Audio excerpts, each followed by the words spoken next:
Welcome back to Joe Stunner Boxing. So, Subriel Matias forces Shohjahon Ergashev to quit essentially after 5 rounds. I think the official time is 2 seconds into round 6, but between rounds, Ergashev was shaking his head, saying no more. And yeah, I mean, it was an anticlimax because both guys very, very aggressive fighters. Matias is now he's 20-0 with 20 KOs. Ergashev came in with 23 wins and 20 KOs. So you're expecting fireworks, but it was just too one-sided.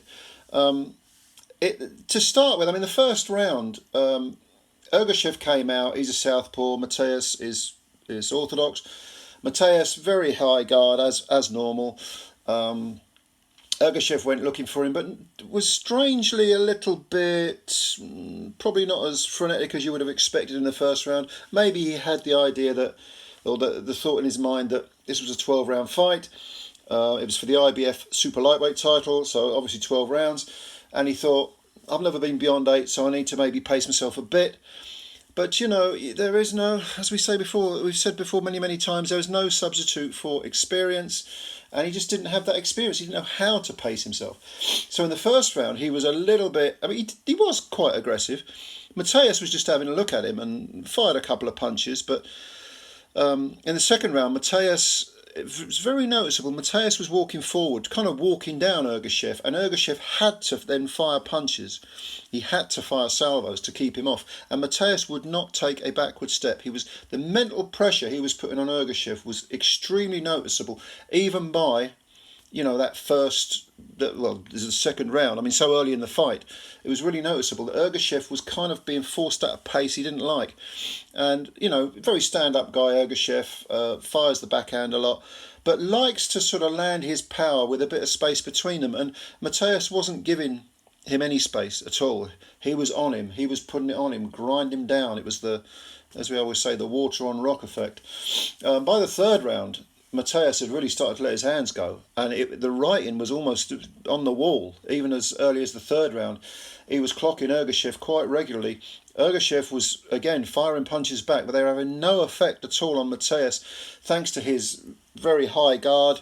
And he was just constantly walking him down, landing body punches as well as the headshots. And Ergashev clearly was in with someone, he was experiencing something he had never even come close to experiencing before. In the fourth round, it was, again, another gear. Matias went up. In fact, I say he was going through the gears. He was really only into about third. He only had to go to third gear. Never mind fourth and fifth. They were there for future fights. And he really put it on Ergashev in the fourth round. Fifth round, yeah, you know, more of the same, really. Ergashev just didn't have an answer and was beginning to look really exhausted. I mean, after 4 rounds, he looked like he was huffing and puffing. And certainly in the fifth round, he was beginning to sort of unravel a bit. Mentally, you could almost see him mentally unraveling as well as the physical thing. Now, between rounds, I think the translator was called over to Ergashev's corner. Ergashev was saying something. He's from Uzbekistan, so he needed a translator, put it that way. His English probably isn't very good at all.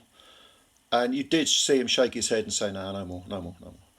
And that was that, really. I mean, it is quite anticlimactic because I was thinking this was going to be potentially a brilliant fight, but Matias just had too much of everything for Ergashev. Too much pressure. His defence was far better than Ergashev's. He was used to the longer distances. He had too much ring IQ, too much nous, the ability to pace himself more. I mean, I say that Matias has got, you know, experience, but he's only been 10 rounds. I think he's only been 10 rounds once, hasn't he? I don't think. Maybe I might be wrong about that. I think he might have been. Oh no, of course he went 11 with Dadashev, didn't he? That terrible fight with Maxim Dadashev. Yeah. When Dadashev passed away afterwards, that went 11 rounds. But he showed in that fight, you know, just how good an engine he's got. And at no point, like I say, did he get out of third gear. He didn't appear to be out of puff afterwards. And Ergashev was just mentally as well as physically broken. He kind of knew what was waiting for him. And if you look at the quality of the opposition for Matias compared to Ergashev, it's chalk and cheese. And this was very similar to the Jeremiah Ponce fight. In fact, I think, well, I don't know actually, but Ponce actually kind of did go out on his shield, even though he retired after 5 rounds, pretty much the same as Ergashev.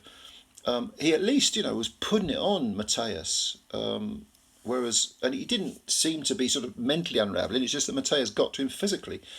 With Ergashev, it was noticeable. Put it this way: that before this fight, he was talking about retiring.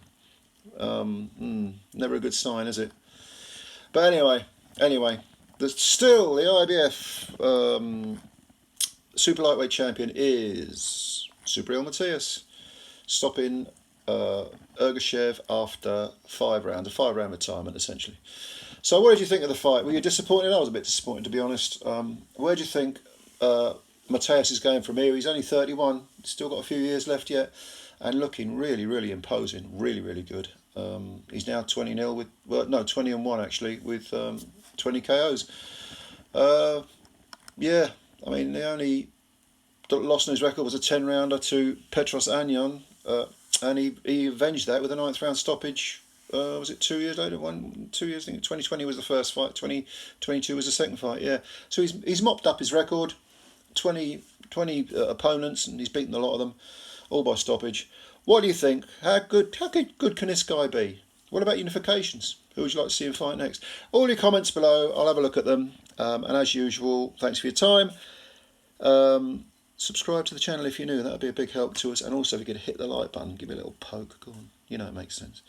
Thanks a lot. I'll catch you later. Bye for now.